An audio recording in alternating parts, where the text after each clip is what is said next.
Leela's not here. YJ's not here. There's several that aren't here. But, okay. Put it in my thing. All right, we good? Yeah. Am I too loud? No, that's great. Okay, good. You know, I talk with my hands, so I can't. So let me go ahead and load this up real quick, and we'll, I know we're limited in time, and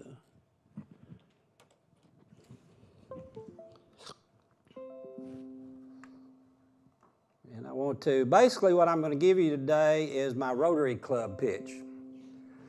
I'm going to talk to the Rotary Club March 29th. Going to have 150 at 7 in the morning, and so there'll be some drive. Where's my drive? F drive, PC, network. I don't see the drive. The drive. You just talk. Hold up. I don't see my. So anyway, so part of it is, of course, it's not that we don't know about sustainability, but certainly in the business community, and you go into Austin, there's a much more. It's go to the SUSTEX folder. And that's it right there. Okay, good. Great. There we go. So part of it is just to give a brief overview of, what is sustainability and why are we doing it, and how does it fit within the university and the university's mission. And I always start off with, why? I mean, what is it, but not why, and I mean, you can give a long list, and problems and issues. I just heard about the whale that died because it, swallowed enough plastic to kill it, I mean, there's fish in the Mariana, shrimp in the Mariana Trench that, 10,000 feet or whatever it is down, in the ocean, and they're full of plastic. I mean, we can talk about that all day. But to me, there's two facts right here that just close the deal. I mean, the population is going to increase on the planet from 6.7 billion today to 9 million by 2050. So the social implications of that are incredible. And now we're currently depleting the world's resources at 1.5 to 2 times the rate that nature can replenish it. I mean, it's just unsustainable. And part of that's driving is our current what's called neoliberal economic system, which is about globalization, market growth, maximize shareholder wealth today, and the reward system that Wall Street has to punish anybody that deviates from that. And it's part of it. I mean, you can listen on the radio or on television. The economy's back. The consumer is spending. And so if you really listen closely, it's all about everything's driven by us consuming more and more and more. And so it's a state of mind. It's the nature of the economic system. I always say we're like goldfish in a goldfish bowl. Goldfish swim around, and they're in water, but they don't know they're in water. They just swim around, and that's part of the challenge in this arena is to truly raise that level of awareness. And that's part of what we're about in terms of, it takes leaders, no matter what the organization. Leadership is ubiquitous. And so, and what do we have to do? And I talk about this. We'll do a workshop on consciousness and sustainability later this morning, is that we have to develop the ability to literally stand outside the goldfish bowl and watch yourself swim around, to truly be able to grasp the significance of this. And so, and what are the solutions for this? And there's so many people worldwide working on it that I believe it's inevitable. So here are a couple of definitions. Those of you that, of course, that are part of the conference, this is nothing new. But basically the idea of sustainable development is to leave the world off better than we found it. And certainly up until my generation, if not the generation after me, my children, we've done that. But there's no guarantee that that's going to happen any way forward. And And then business sustainability, the major aspect of business sustainability, it talks about the three pillars: the economic pillar, the social pillar, and the environmental pillar. And that manifests through the business world as people, planet, profit, or the triple bottom line. To focus on that we need to have a balanced emphasis on that. And it manifests in a lot of different ways. The United Nations has been involved in this. Since 2015, they have developed a blueprint for sustainability for the three pillars.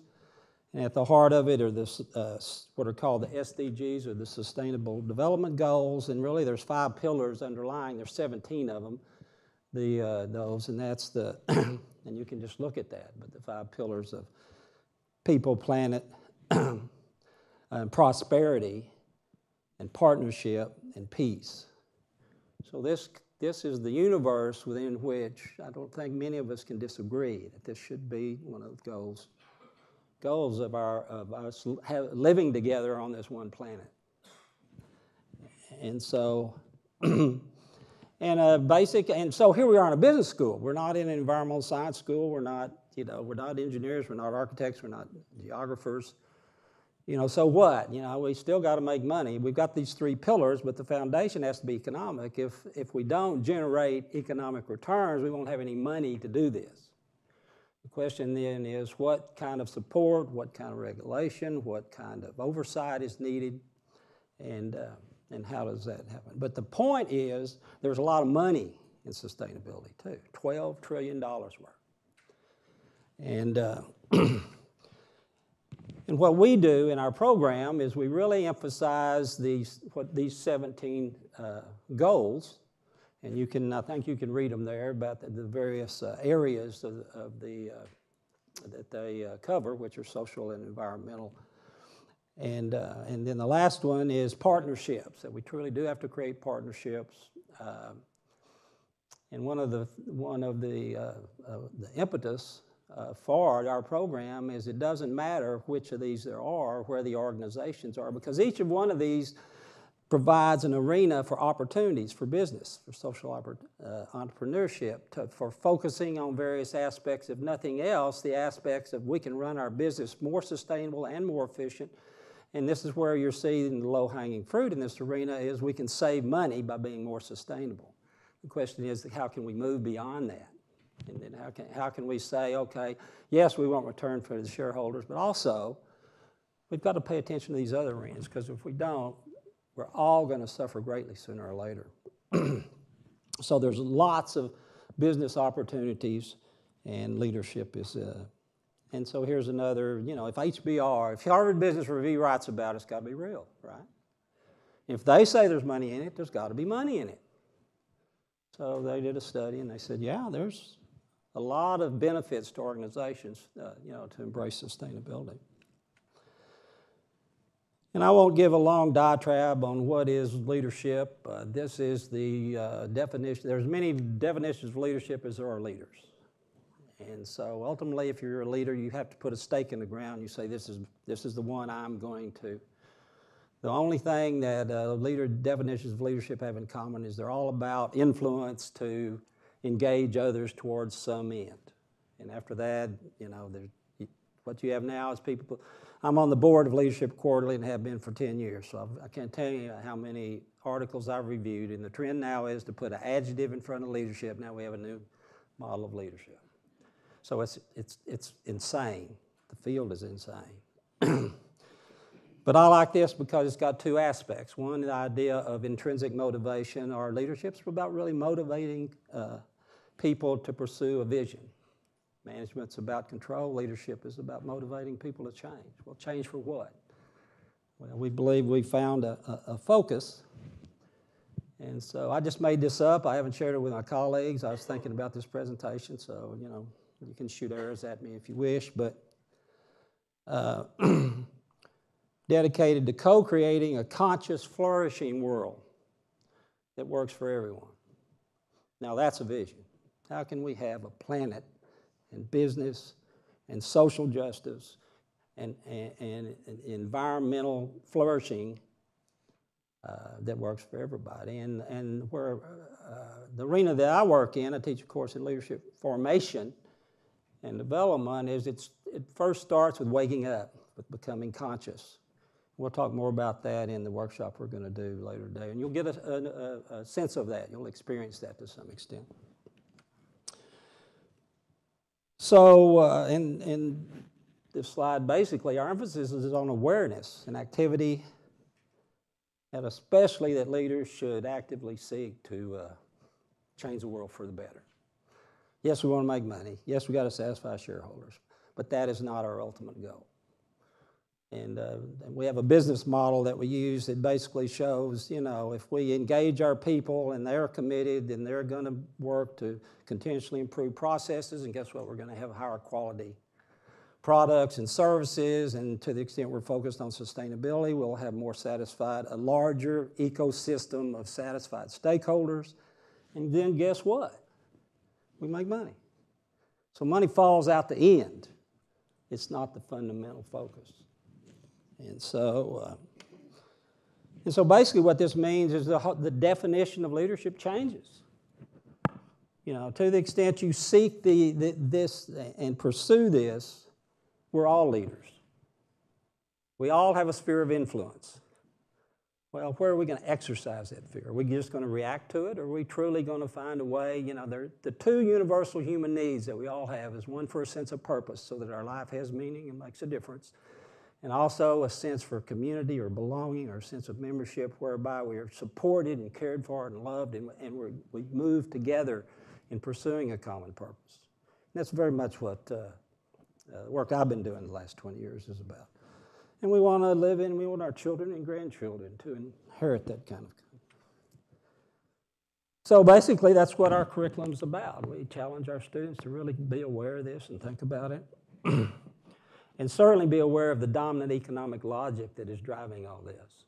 And hopefully one day we'll create a critical mass of awareness where we really will be able to change the world. And I say we're never going to change the world at the geopolitical level, at the global level. We're just rearranging the chairs on the deck of the Titanic. Where we're going to change the world is one person at a time, one commitment at a time, one waking up one at a time, and then finding kindred spirits in our passion. And over time, that'll create that critical mass. So the change is going to be inside out. It's not going to be up here. Hopefully they won't kill us before we can do that, destroy the planet. And so 2 more slides. This is just sort of an overview of our curriculum that we came up with. We have an eco-literacy course is the first one, and then Barb is going to soon teach a course in cross-sector partnerships, which is very much essential in terms of it goes beyond just the stakeholders that are directly involved with the organizations. And then we focus on international management, on operations and service. I teach the course on designing organizations for sustainable effectiveness and leadership formation and development, and also the global leadership for sustainability. Then we have an ethics course, of course, and then none of this works if you don't learn about change. Field that's 50, 60, 70 years old, but it's still fundamental. So to end, well, it's basically what we have is this one planet-focused program. Hopefully we'll equip our students to, one, be more self-aware and be sustainability conscious and go out and make a difference. Thank you.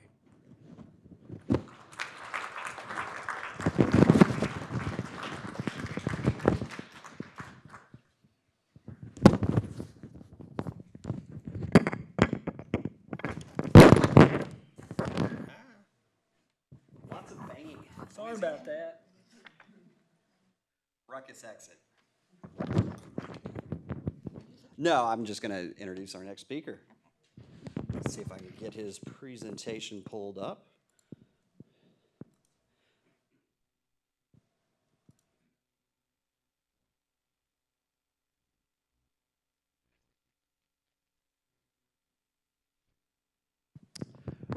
We are so thrilled to have our next speaker who came a long ways and a long ways just yesterday, all the way from Helsinki, Finland. I'm not going to say a lot about him. I'll let him introduce himself because I think that's part of what he wants to do is tell his story and his own background. But Mr. Thomas Jelly is sort of a kindred spirit. He's an attorney, so we like lots of good lawyers out there. There's a few of us in the room. I'm usually all by myself, but I'm actually blessed that there's a few of us around today. But he has a wealth of experiences both as an attorney and in corporate life, and is now a change agent, I believe is what he likes to call himself, and he's associated with our open network. Tony helped bring him in, and so we're so delighted to have a individual. You saw in the profiles I linked out to his LinkedIn with his wealth of experiences and perspective. That's the great thing of that he'll bring is a lot of different perspectives. So please welcome Mr. Thomas Jelly.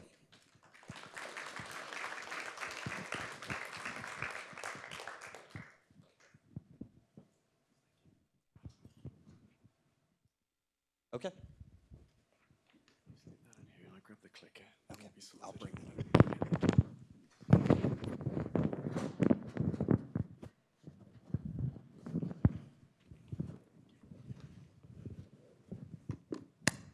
Good morning, SUSTEX. A very good morning to you all. Doesn't that sound good? It feels good. Good morning, SUSTEX. I'm thrilled to be here. Two main reasons. Firstly, this conference was billed as a personalized environment. 2 weeks ago, I was talking to a friend of mine, a colleague who was in Baltimore on the East Coast, and she said, hey, I just went to Utah for the first time. I went to Salt Lake City for this amazing conference. It was huge. And I said to her, yeah, of course it was huge. You're in the US, it's bigger, it's better. And she said, no, hang on. 10,000 people in a conference. Hang on a second. 10,000 people in a conference? That's crazy. Conference means con and ference, together and to do. When there are 10,000 of us in a conference, how can we try and do anything at all together? So this is a personalized space, built as a space for discussion and also for reflection. In the field of sustainability leadership, we have so much to do. We really have our work cut out, a lot of action, but it has to be underpinned by intelligent discussion and reflection. So that's the first reason I'm thrilled to be here. Second reason is slightly different. As Lucas just mentioned, I've been in corporate life for a while now. I've worked for 11 years for a French multinational called Sodexo. I value it hugely. I really appreciate it. I've had opportunities to travel and participate in panels and conferences around the world, and it's been great. But you know what? Today, for the first time in years, it's just me. I'm not representing anybody or any organization. There's no corporate veil. It's just me, warts and all, with my biases, my prejudices, my blind spots. And as I stand in front of you about to share a certain vision of the world, I'm hugely conscious that in many respects, I don't see the world as it is. I see the world as I am. So thank you for your patience with that. Okay, I'm going to give you a little bit of insight into what I've been up to in responsible business for the last 15 or so years. But firstly, I don't think you all know each other. I certainly don't know you all. So let's find out who's in the room. On a show of hands, who is Texas A&M faculty? Wow, thank you for hosting us. And who's a student here at Texas A&M? Congratulations, pleasure to meet you. Again, thanks for having us. Who's from business in the state of Texas? Good morning, sir. Who's from business out of state? Anyone? Out of state? Okay. Who works for the US public administration in whatever capacity? Okay. Who's not from the US at all? Okay. Good morning. So, at a guess, Argentina, UK, China, and I think it was Germany? No? Mexico. Mexico, bienvenida. Germany's over here. Good morning. Hi. Great. Okay. Who has sustainable business as part of their formal teaching role? Okay, a few, part of studies, I guess all the students. Gentlemen in business, do you have sustainability as part of your formal job role? We are working on it. You're working on it. I think you're in good company. Okay, fantastic. Well, I flew in from Helsinki yesterday. It's not exactly around the corner. It's up here. It's a Nordic country. A little bit about Helsinki. I moved there exactly a year ago this week. And what can I tell you? It's a beautiful country. It's pretty small, population of 5.5 million people. But get this, in Finland there are 180,000 lakes. 70% of it is covered in forest. And there are 20,000 islands. It's kind of a nice place to be. Another interesting thing, Finland came top of the UN's World Happiness Report last year.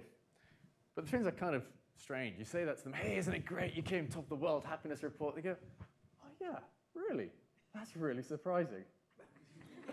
A little bit about the Finns. You can sort of sum up the national character in 3 words. Sisu, sauna, Sibelius. Sisu is a sort of courage, a sort of gritty determination. They had a really tough 20th century. They had a really tough time, in particular in the Second World War, just before that, when they gathered independence from Russia in 1917.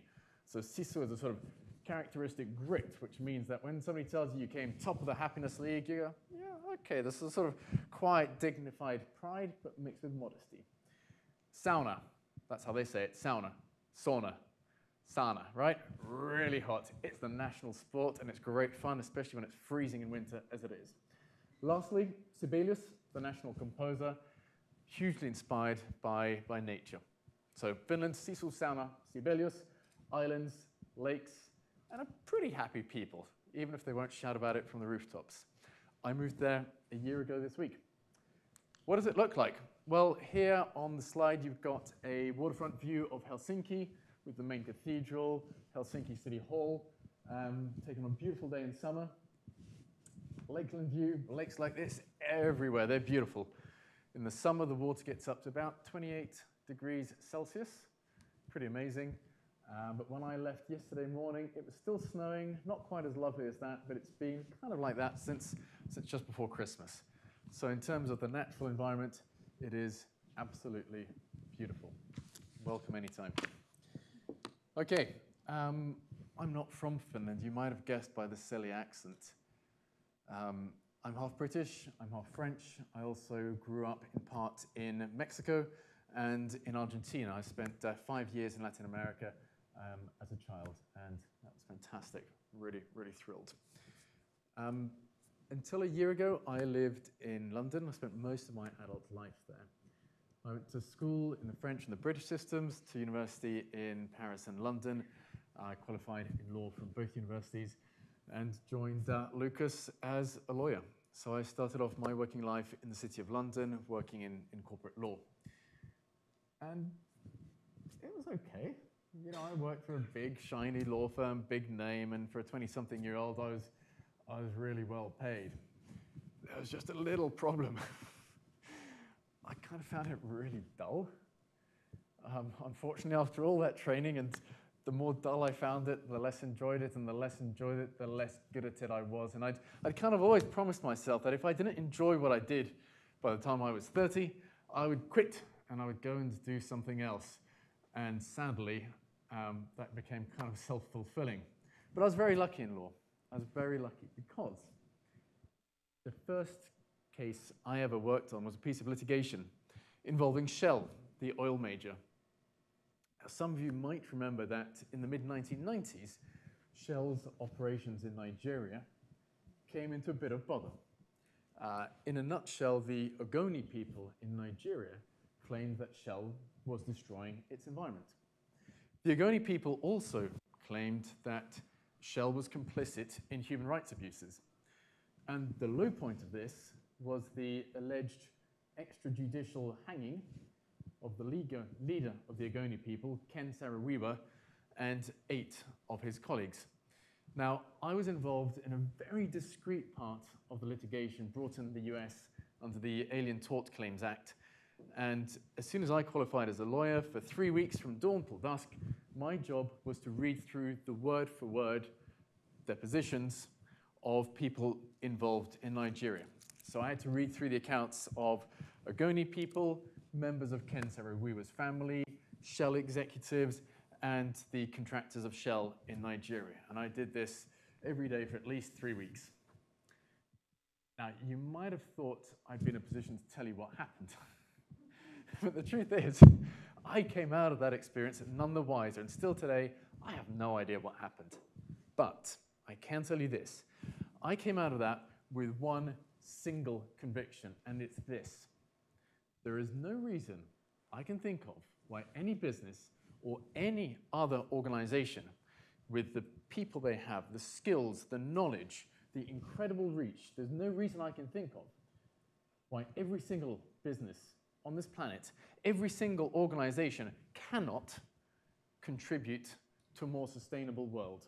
There's no reason why any organization or business cannot be responsible. So I quit law with a somewhat heavy heart, and a few months later found myself back at university. Now, I wasn't expecting that at all. I'd spent 5 years studying law. I thought I was done. You know, I'd done my bit. But I went back to university, and I took a Master of Science in Sustainable Development, and it was amazing. I absolutely loved it. And that really equipped me for the next 10 plus years working in responsible business. It was great. In many respects, I wish I could go back and do it all over again because it was such fun. Okay, so I went into corporate responsibility in a large French multinational present in about 80 odd countries. And I touched on all sorts of different bits of responsible business. Did bits of environmental management, worked in diversity inclusion, in stakeholder engagement, in employee engagement, worked in local community engagement, had responsibility in corporate benchmarking, corporate reporting. And so if I kind of summed it up, for over 10 years, I've been advocating and defending responsible business. And while those are two very easy words that roll off the tongue quite easily, to me, responsible business is business that has purpose and meaning. It's informed by increasingly complex trade-offs between economic, social, and environmental factors. Today, I'm no longer in a corporate responsibility role. I run the company's in-house think tank, and I'd say I sort of work at the intersection of corporate responsibility, research, thought leadership, and stakeholder engagement. I have the pleasure, the privilege of engaging with academia, with universities across the world, in Western Europe, North America, South America, also in Asia, on all sorts of topics, from climate change to obesity, aging populations, and agility in the 21st century workplace. It's quite a fun. It means every day I come face to face with some of the challenges that Dr. Fry was telling us a few moments ago.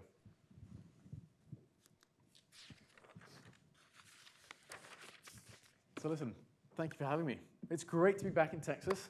It's been at least 35 years since I lived in Mexico as a child and came to Austin and San Antonio on a little road trip with my parents.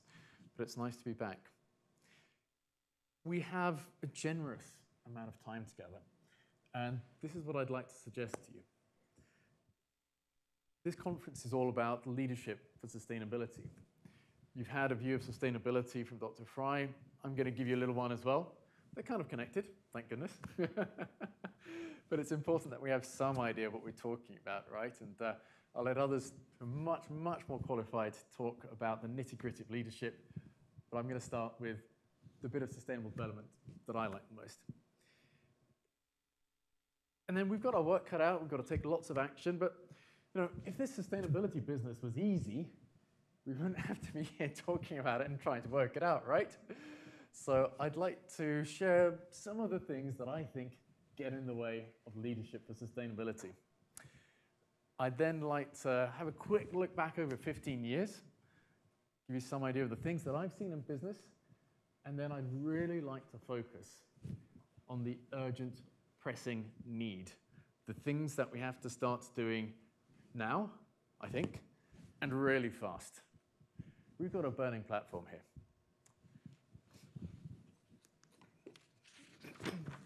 Okay, sustainability. I remember once reading in a paper by somebody with really strong views that sustainability has been defined in ways that make it practically redundant and morally repugnant. We can't afford to have that. We really can't afford to have that. So here's the definition of sustainable development that I've come across, which I appreciate the most. Sustainable development, in the broadest sense, may be defined as the kind of human activity that nourishes and perpetuates the historical fulfillment of the whole community of life on Earth. Just a few lines, but let's take a little bit closer. This is about human activity. It's about us. It's about what one single species on the planet is doing. It's about nourishing and perpetuating. That's quite a responsibility, right? If we're just the one species. It's about historical fulfillment. So it's something that we have to do through time, for a long time, in perpetuity. What a responsibility. And it's not just about us, it's about the whole community of life on Earth. Therefore, it's about all the forms of life on Earth and all the forms that support them. It's about the water cycle, the carbon cycle, the nitrogen cycle. It's about the plains, it's about the rivers, it's about the air, about all the other species and the things that sustain them, the water, the seasons, and so on. Now, to me, this definition of sustainable development implies a really strong sustainability ethic. It means that there are low levels of substitutability. It means that you can't just substitute social capital and environmental capital for economic capital. This kind of sustainability suggests that being face-to-face with people like we are today is not the same as a Skype conference. It suggests that watching a documentary on TV is not the same as being in nature. It also suggests that just about having your material needs met is not the same as exercising autonomy as a person. So a strong sustainability ethic and low substitutability between different sorts of capital.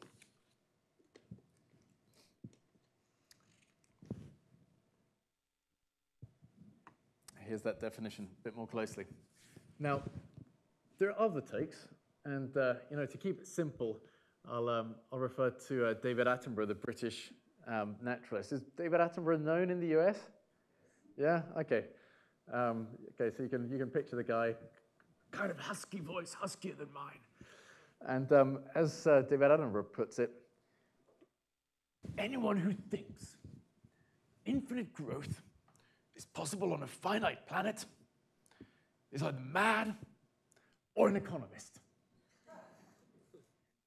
Okay? That's a simpler way of putting it. Look, whichever way you want to put it, it's up to us. It's up to us as social beings endowed with a certain amount of autonomy, with moral agency, whether we want to develop in ways that are adapted to the great challenges that we face, or whether we want to sit on our hands and bury our heads firmly in the sand and ignore it. But at great risk, because if we do that, then I think we risk a huge amount of, being optimistic, creative destruction. Now, the creative bit is fine, yeah? But I don't really want to live through the destructive bit, because it gets kind of messy.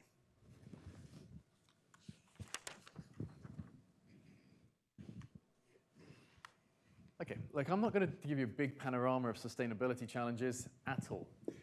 And for this slide, I could have shown you a polar bear stuck out with little sea ice left, going hungry because it can't hunt properly. I could have shown you a picture of an endangered frog in Costa Rica, or the bleaching coral reef in Australia, or the dry Aral Sea, where previously there was a fishing fleet. But instead, I've decided to show you some very aesthetically unattractive photos. And I make no apology. They're really unattractive, but actually I think they're quite telling. I took these pictures in October 2012. It was kind of early morning. I was on a business trip in Madrid. I'd arrived late the previous evening, gone to a phenomenal restaurant in Madrid with colleagues, eaten really well. And the next morning, I woke up, and it was still kind of dark. And as I looked outside, I noticed that there were these little flickers of light. And I looked more closely, and I could see that there were flames. Hang on a second, what's going on here? So I opened the curtains, and I realized that, yes, indeed, there were flames. And actually, I could see that these were basically campfires. And there were people who were gathered around these campfires. And as the sun started to rise, I could see that these people had spent the night outdoors, sleeping rough in this patch of land up here. And I was watching them having breakfast over campfires and gather their stuff together. And they were putting their stuff in shopping trolleys. And then they were moving off that land, going, I don't know where. And then it dawned on me that just across that piece of land was that great big skyscraper. Yeah, the really big, new, shiny, fancy one where I was going to have my meetings with my corporate responsibility colleagues. And one of the things I was meant to be doing is I was going to give them an update about my progress in the UK and Ireland business and how well it was going and all the rest of us. And of course, it was fantastic.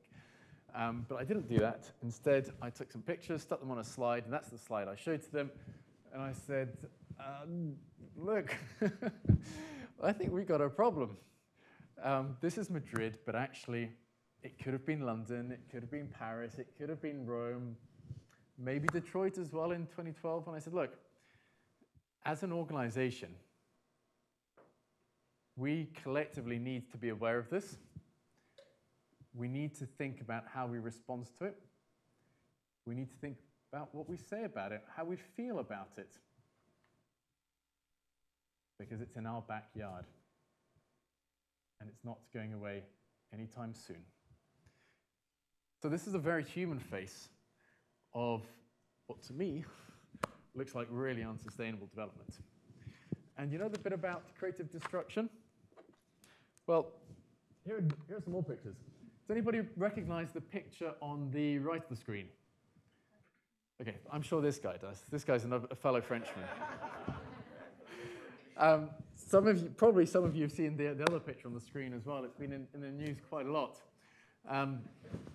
The picture on the left there is of the Gilets jaunes, the yellow jackets protests that have rocked Paris and other cities in France for no less than the last 18 consecutive Saturdays. Okay? The other picture was first published in 1831. It's a painting by the French artist Eugène Delacroix, and it's a picture of the French Revolution of 1830, the Second French Revolution. In the middle of the picture is the symbol of revolutionary France. She's called Marianne, a woman, vulnerable. She's had a wardrobe malfunction, bare-breasted. She doesn't have a weapon in her hand. Actually, yes, she does. She's got that musket in her left hand. She's got the French tricolor in the right hand. Behind her, smoke billowing, people up in arms. It's kind of difficult to see. And I should have taken the clicker. But here, on the far right-hand side, you see two towers in the middle of the smoke. Those two towers are the towers of the Cathedral of Notre Dame in central Paris. And when I saw the other picture, the photograph, I said to myself, hey, hang on a second. I've seen that picture before. The similarity isn't it striking? The angle, the perspective of the painter, the perspective of the photographers, of course, the waving of the flag, the smoke. Not Notre Dame, but in the back of this photo, in the very, very, very center, kind of Glimmering in the background, faded out by the smoke, is not the Cathedral of Notre Dame, but the Arc de Triomphe at the top of the Champs-Élysées in Paris. Look, whether driven by environmental, social, environmental factors, or all three together, as it happens, these are modern and historic perspectives of the things that I think happen when that goes on for too long, right? Now, how did we get to that photo? In a nutshell, President Emmanuel Macron is really committed to environmental sustainability. He wants to bring carbon emissions down in France. So what did he do? He did a number of things, including reducing the out-of-town speed limit on national roads from 90 kilometers an hour to 80 kilometers an hour, fewer carbon emissions. He also increased tax on fuel, on petrol for cars. Great for emissions, but there's a big, big problem, right? Petrol taxes are regressive as a tax. They hit the poor more than the rich because they represent a greater share of income. People who live in cities in France very often have access to mass public transport. Buses, trams, metro, suburban, regional trains. People who live out of cities have access to a lot less of that. So this immediately pitted, I generalize, forgive me, progressive, university-educated, urban dwellers have access to a lot more jobs against people living in rural France who have a lot less of those things. And so they started to protest. And it snowballed. And it keeps on snowballing. And I'm told that the kind of people you see in this photo are now recruiting through social media like-minded individuals from Germany to come to France and help them protest. Now, for work, I happen to go to Paris about once a month, and I've walked down the streets, and I've seen window after window after window after cash machine after window after cash machine broken, destroyed. Some of my colleagues live on streets where every single piece of street furniture is gone. So we've kind of got our work cut out. We really do. And it does end up being real. And the trade-offs, think about the Emmanuel Macron trade-offs, the trade-offs between greater environmental sustainability, the economic and the social. It's not just in our textbooks, it's not just in the papers that you write, it is so real and so tangible. Now, I've taken the example of France, but we could have had examples in so many other countries around the world, couldn't we? And you can probably think of them close to where you're from.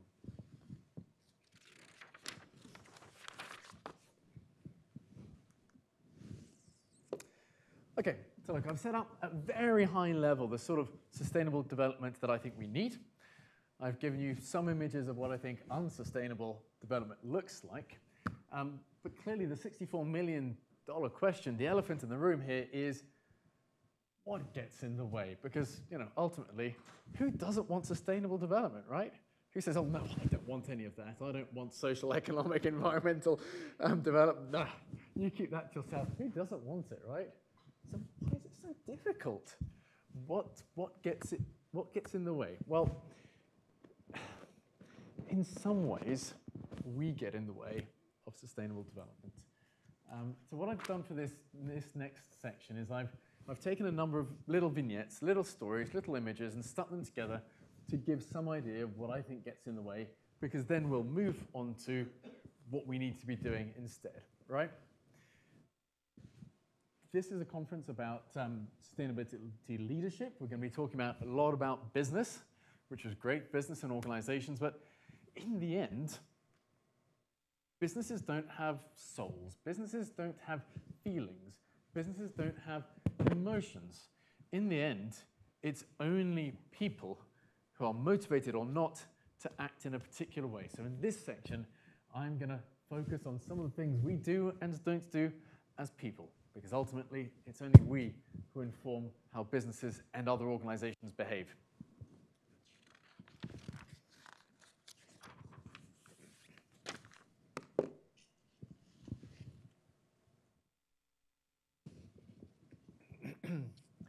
There's no denying it. Sustainable development is hugely, hugely values-laden. How come? Well, sustainability is in part about considering other people. Therefore, by definition, it is values-laden, which is great. But the trouble is, values are not universal. They're not universal, and yet today we're more interconnected than ever before. So we need to appreciate that, yes, we'll have values, but they're not universally shared, and there's nothing any of us likes less than being told that our values are not as good as or not as important as anybody else's. So perhaps a starting place for getting to grips with sustainability is understanding that we have values, which is good, but they're not universal, and we have to respect each other's values and try and make do with a huge diversity and plurality of values in an interconnected world. Now, I'm not pretending for a second that that is easy. It is not. But if we acknowledge it and we accept it, then at least we've got it out there, and it gives us something that we can all agree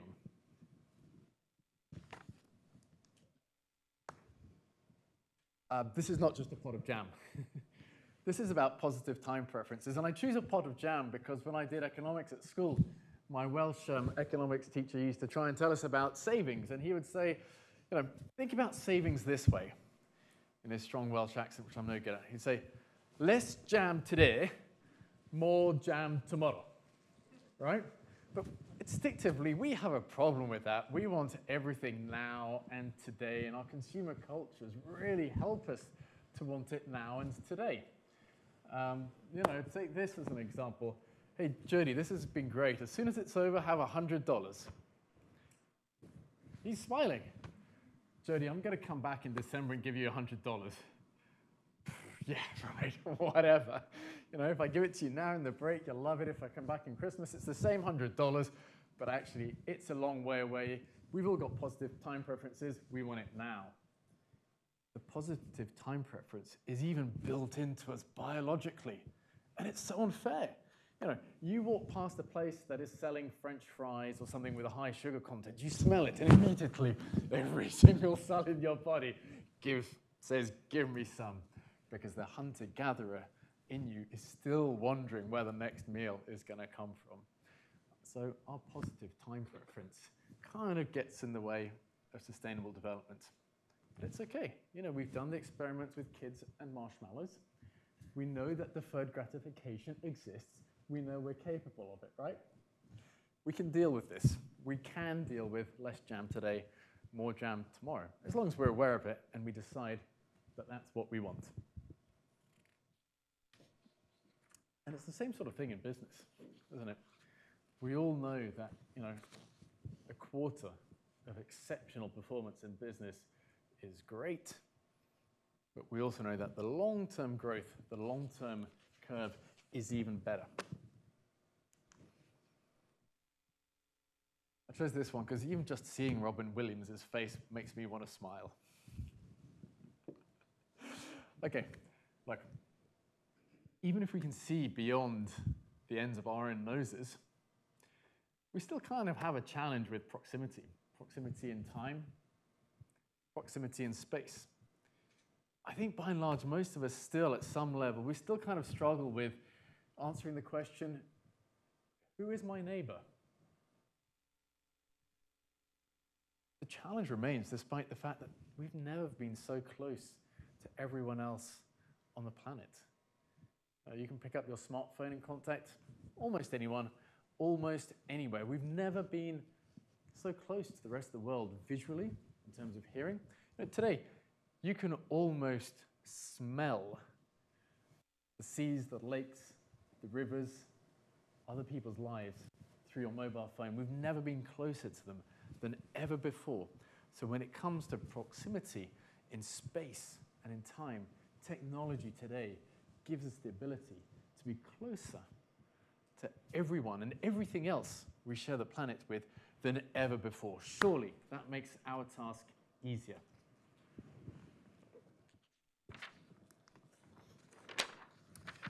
Okay, another one of my random slides. When it comes to economic choices, we still kind of chase quite a narrow view of personal welfare maximization. We're still kind of wedded to the idea that we've got to chase diminishing resources to satisfy ever-increasing needs and wants. We kind of really struggle with the idea that there is abundance out there. Instead, we've kind of still chase after private property, private ownership, and private accumulation of almost everything. Now, even in the age of the sharing economy, we're striving for individually customized experiences of all types.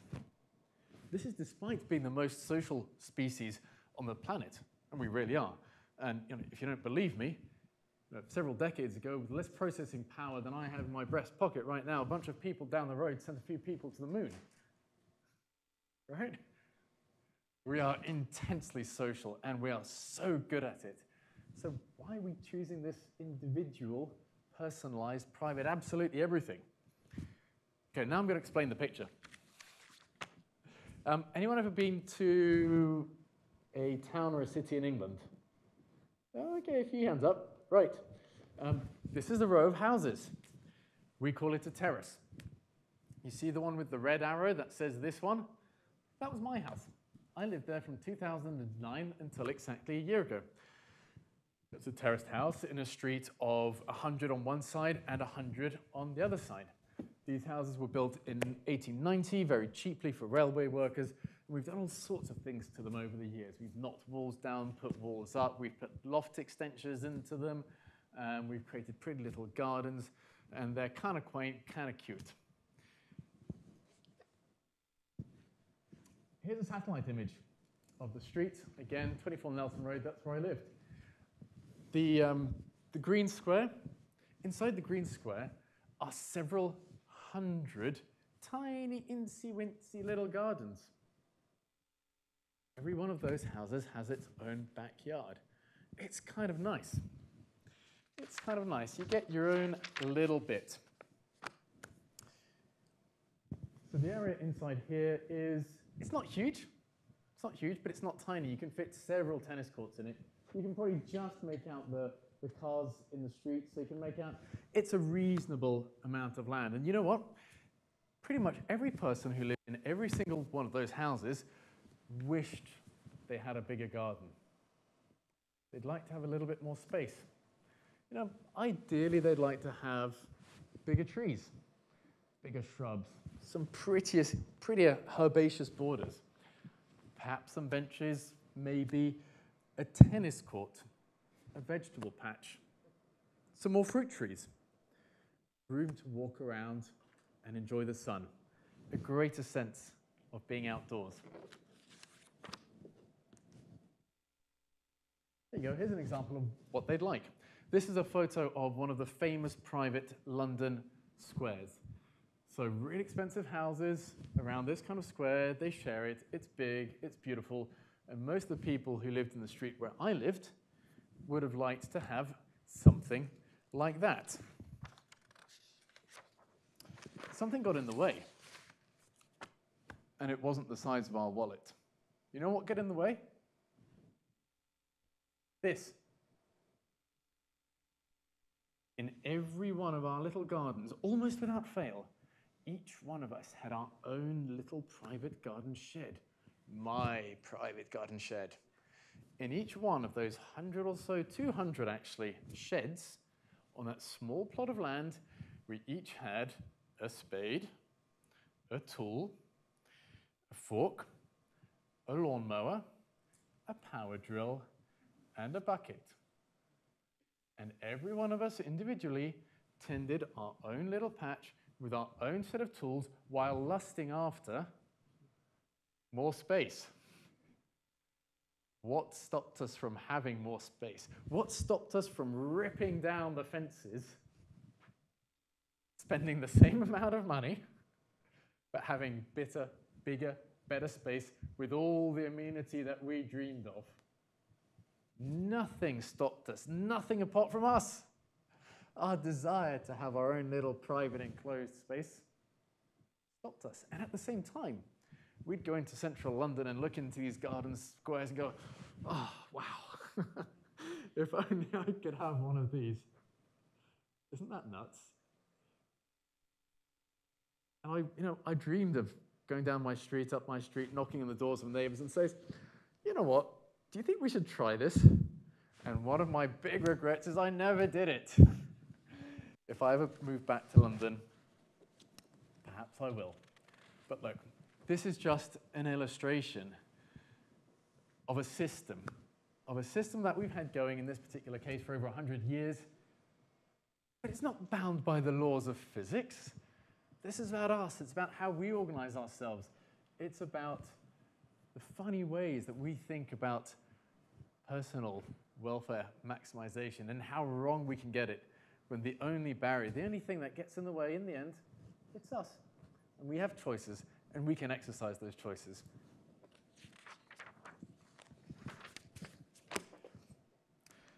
Okay, so if this is about purpose, sustainable development, profit, people on planet, we better talk about profit.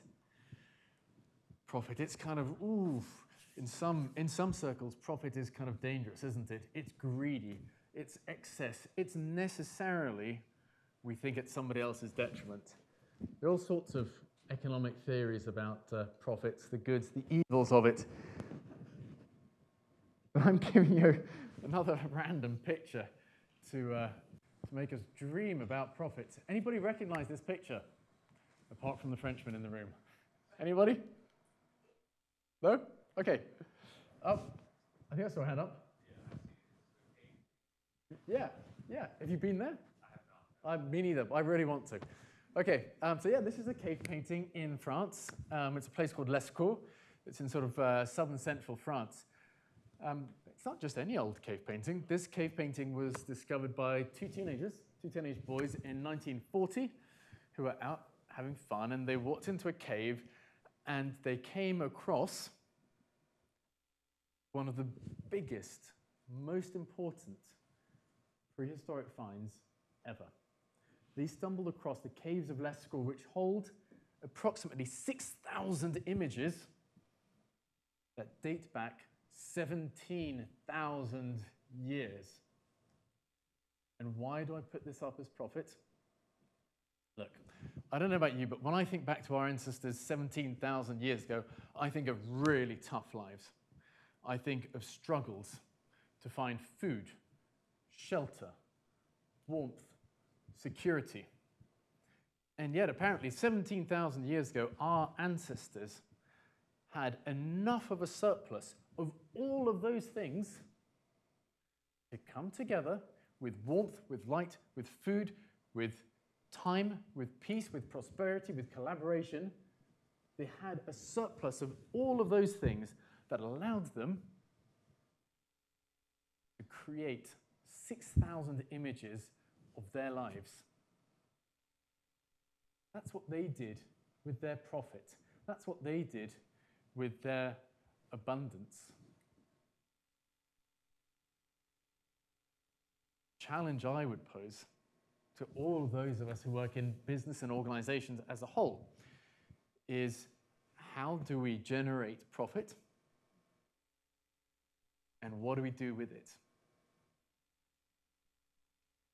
Human, historic sense, I think this is a really, really moving example of what we do with abundance.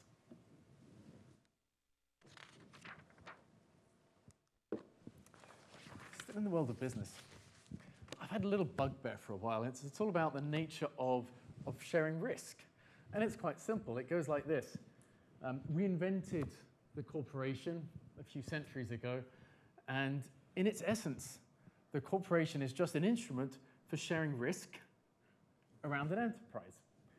It allows us to take on a bigger amount of risk than we could do as individuals, and so we created shares that people buy, they invest money into companies, and it enabled you to do what? Build railroads, canals, bridges, factories, agriculture.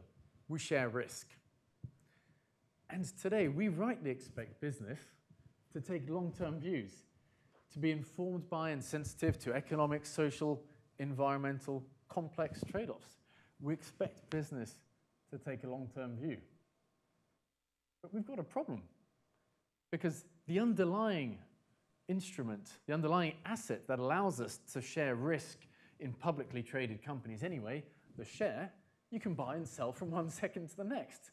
So we're saying, hey, business, please take the long view, be more sustainable. But we're also trading in shares like this. There's a bit of a disconnect there for me. So I think we kind of need to reassess fundamentally the way that we share in risk and the way that informs or does not inform long-term views by organizations. How can we expect them to take the long view when we're busy shuffling around in shares that are immediately liquid? So you've got the share data on the left there and a Texas cotton plantation on the other side.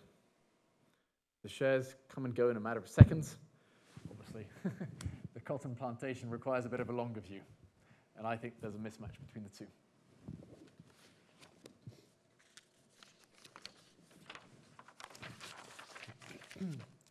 Okay, almost there on the barriers.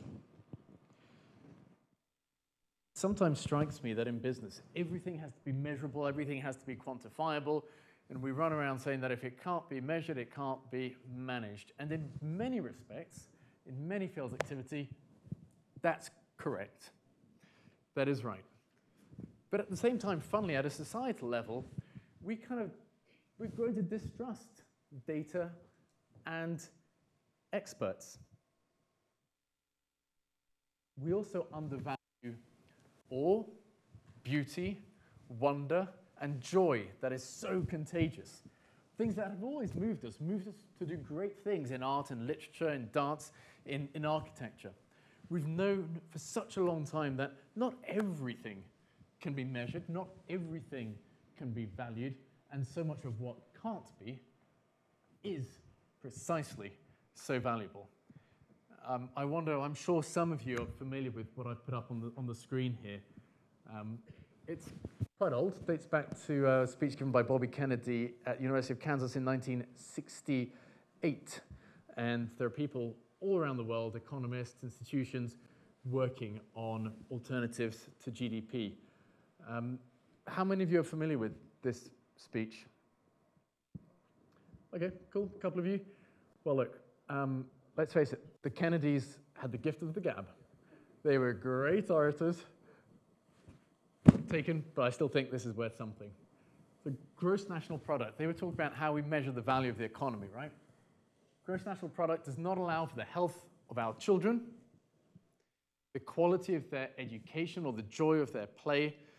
It doesn't include the beauty of our poetry or the strength of our marriages, the intelligence of our public debate, or the integrity of our public officials. It measures neither our wit, nor our courage, neither our wisdom, nor our learning, neither our compassion or devotion to our country.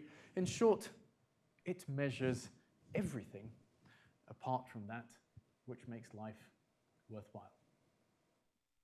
We still haven't cracked this one, but we gotta keep on striving.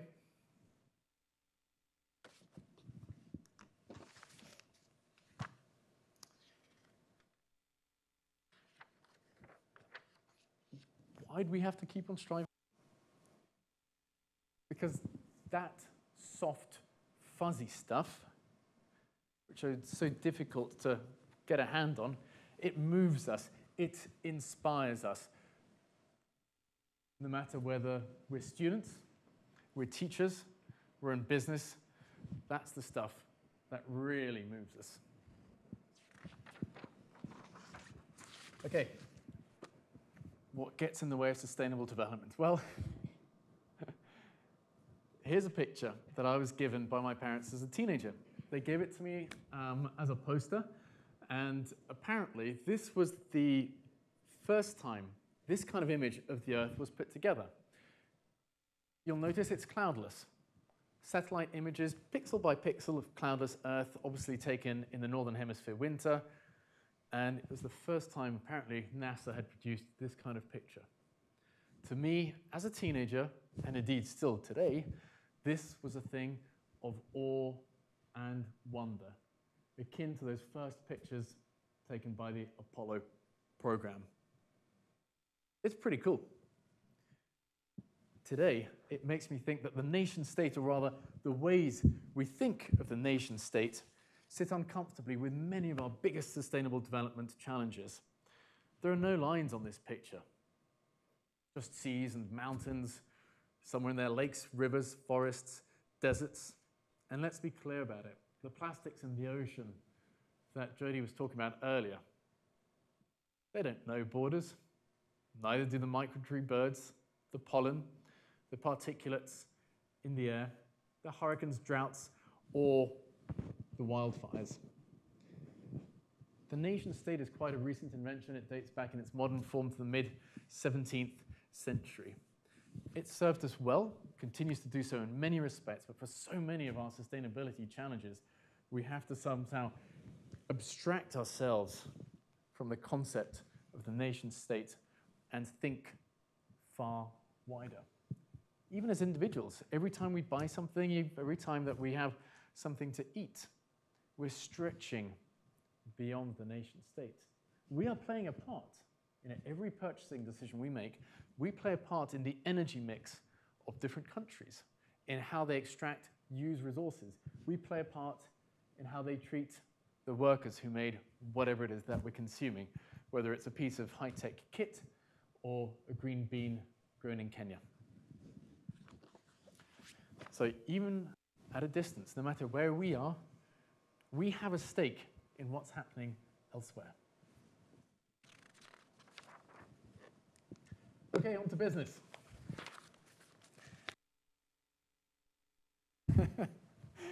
Business is also up for grabs as a concept in sustainable development. And in some respects, I have deep sympathy for the American economist Milton Friedman, who famously said, "The social responsibility of business is to make a profit." I agree, but unlike him, my concern is, how is that profit made? At what cost? At whose cost? And to what ends do we use the profit? In case it's not clear from where you're sitting, the title of the publication on the desk there is "A Better World Together," and this poor guy is crying over it. Thankfully reassured by his colleague.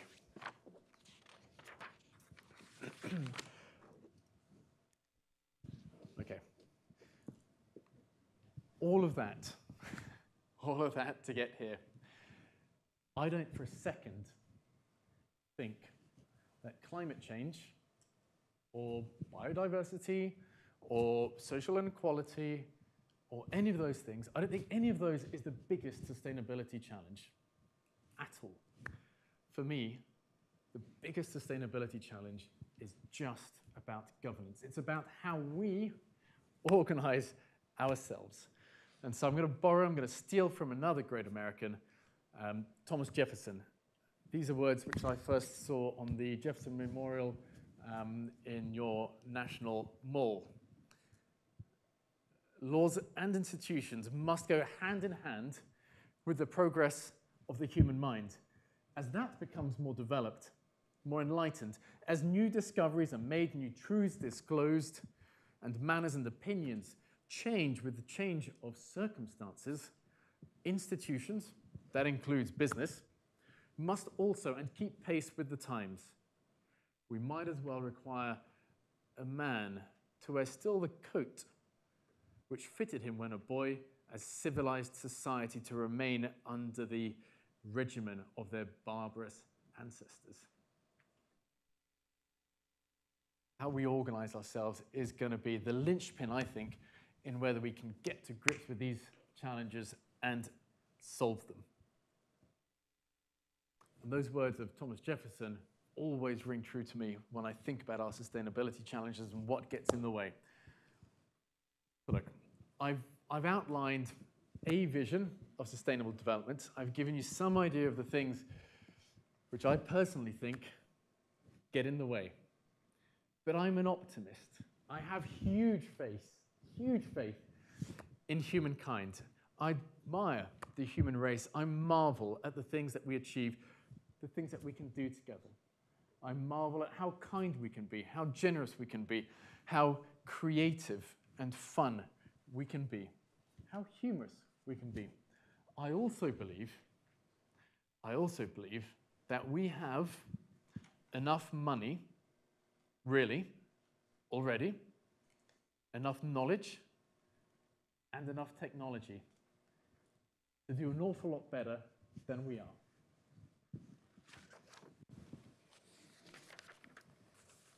So, what have I seen in the last 15 years of working in responsible business? I've seen some really good foundations. I've seen phenomenal CR functions, corporate responsibility functions in organizations. People working on all different aspects of responsible business. I've seen some tremendous statements of policy and intent. I've also seen them come to life when things go wrong. And let's face it, no statement of policy is worth anything until it comes to life when things go wrong. It's how business reacts and responds when things go wrong that we really get the measure of responsibility. We don't get the measure from its statements of intent or policy. I've seen standards, environmental standards, purchasing standards, standards in safety, health and safety, standards in technology, and they're great. They're great. They're management standards that give organizations the wherewithal to pick themselves up and aim for better performance. I've seen a whole load of corporate reporting around dozens and dozens, if not hundreds, of indicators of more sustainable business. And all of that is great. I've also seen huge amounts of rankings for sustainability, things like the Dow Jones Sustainability Index. And these things are important because they come around periodically. Year after year after year, organizations are put under the spotlight, put on the spot, asked loads of difficult questions, and because they have a kind of vanity, they like to do better than their competitors. That's not a bad thing. So there's a lot of groundwork. And more recently, of course, we've welcomed the Sustainable Development Goals. My only regret with these is that number 17 is number 17 and not number 1. Number 17 is the SDG around partnerships and collaboration. I don't think the other 16 are possible without 17. So I really think 17 should be number 1. Vote for it to go to number 1. I've also seen a lot of leadership engagement, corporate leadership engagement around this stuff. The trouble is, quite often, it's still kind of clunky. You get corporate leaders who want to say the right thing, they want to do the right thing, and they stand up and the words come out and they go, sustainability initiative, sustainable this, and you think, oh, it's not really authentic. You don't really feel it. The voice is sometimes not quite there. I think we've got a huge amount of work to do there, and that's where that's kind of where I'd like to end, on the ingredients I think we really need now. So whatever our role, whoever we admire, whichever organization we're in, I think we all need a degree of knowledge and understanding of sustainability challenges, how they fit together. So can we stand up and explain to somebody the connections between, health and well-being, climate change, and population aging? Can we find the connections? Do we have the dexterity to move from one sustainability topic to another? We really need that in organizations. So here's a plug for the MS in One Planet leadership. It's only as we develop that knowledge and understanding that we can develop an authentic voice, positions, and then we can use that to get down to the nitty-gritty, to get down to the delivery. And I don't think that's going to be about business, organizational, or corporate strategies in the old sense. I don't think it's possible anymore to say, hey, well, 5, 10 years down the line, that's where I want to be. I'm going to chart a course down there, and we're going to go for it. The world is so complex, changing so fast, so uncertain, so complex, so ambiguous, that I think we've got to try new things. For example, I think we need, in business, to spend time playing with different scenarios.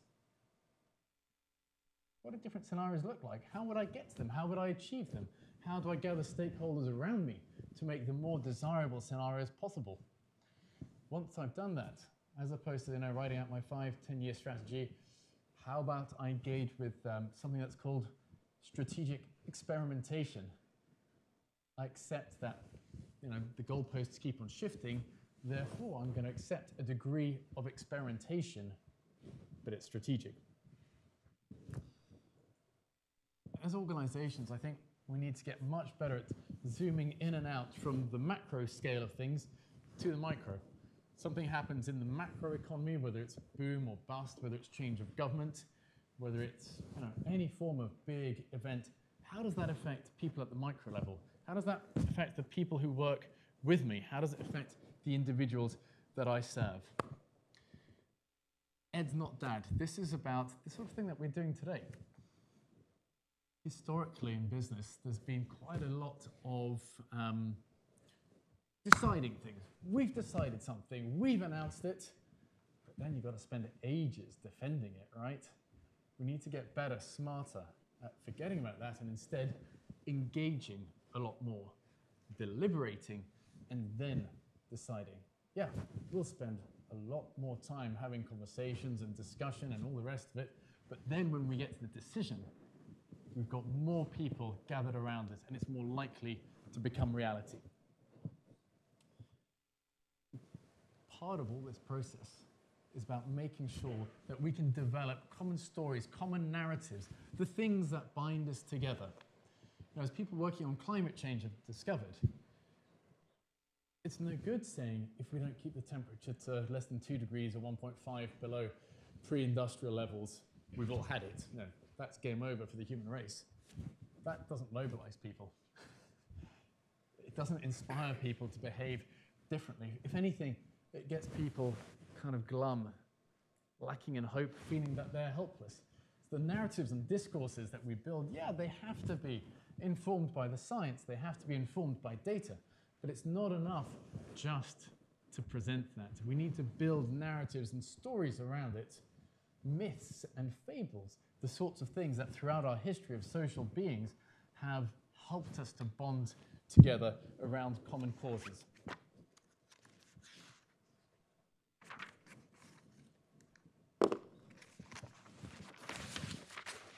So look, I think we're incredibly fortunate.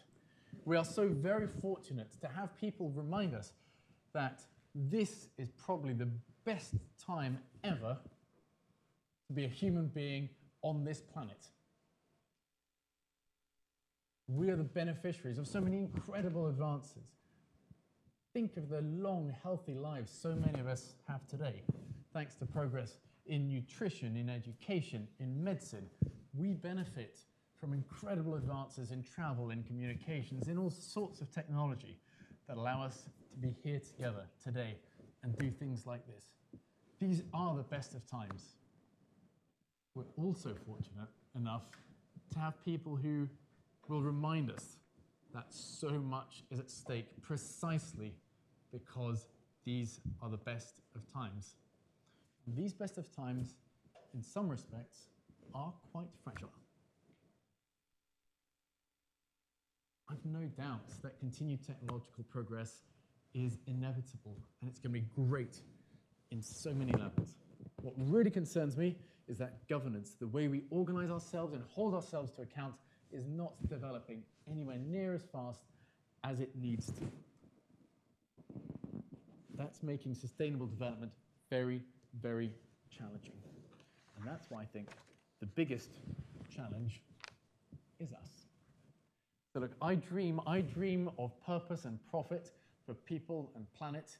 I daydream about it, and that's easy to knock.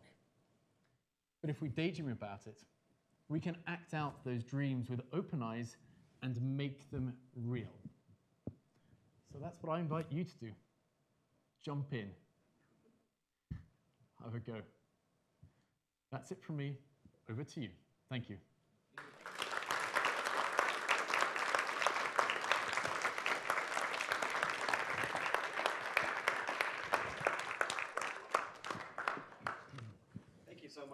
guys. I started us a little behind this morning.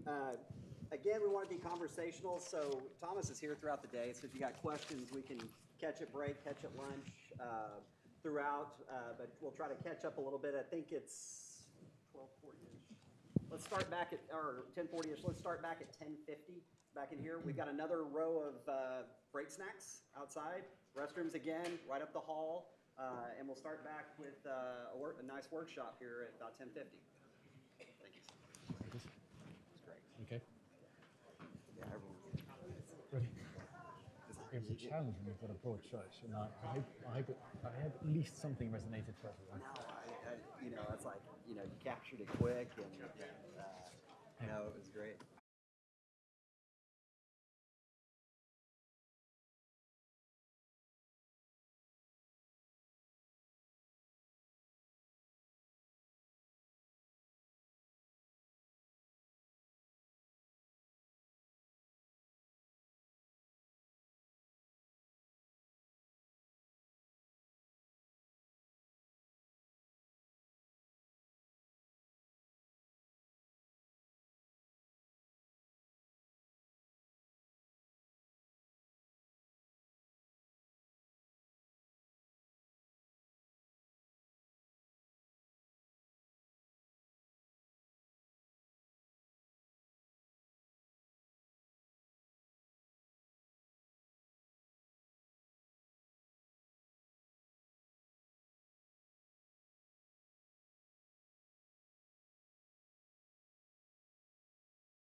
Washington. There we go.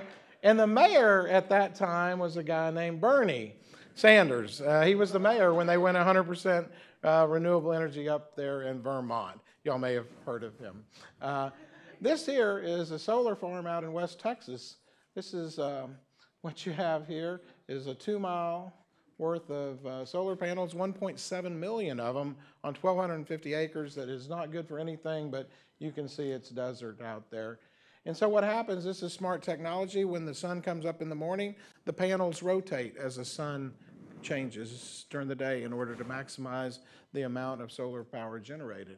And that's where we get half of our electricity. The other half is from up near Amarillo on the wind farm, where the wind farm has 97 wind turbines up there. And that's where we get our stuff. So I'm going to talk about Georgetown. I'm going to talk about how do we get to 100% renewable. Our political environment there is pretty red. It's very conservative, very Republican at this point in time. The winds are changing a little bit. You may see those changes blowing through Georgetown and Williamson County in the very near future. It's kind of interesting. I am a Republican, but most of the media think I'm a libertarian because I usually annoy my other Republicans when we talk about environmental issues and sustainability and what's good for the environment, and they really get nervous when I start talking about climate change because they would rather I not. That's not changing, by the way. I'm going to tell you how we got there and what we learned and what's next. And it's more than just, Georgetown is more than just talking about being 100% renewable. There's all kinds of initiatives going on in Georgetown. The one that I want to talk about at the very end is when I was in Canada, the Canadians, are there any Canadians here? Okay, so when we were in this fast food place, they have these 4 trash bins, and one has paper, plastic, waste, and then food, okay? And so I was talking to them, and they're just really outdoing us in the United States when it comes to, composting food. And so I thought, hey, if the Canadians can do it, we should be able to do it in Georgetown. It should be easy, right? No Canadians here, right?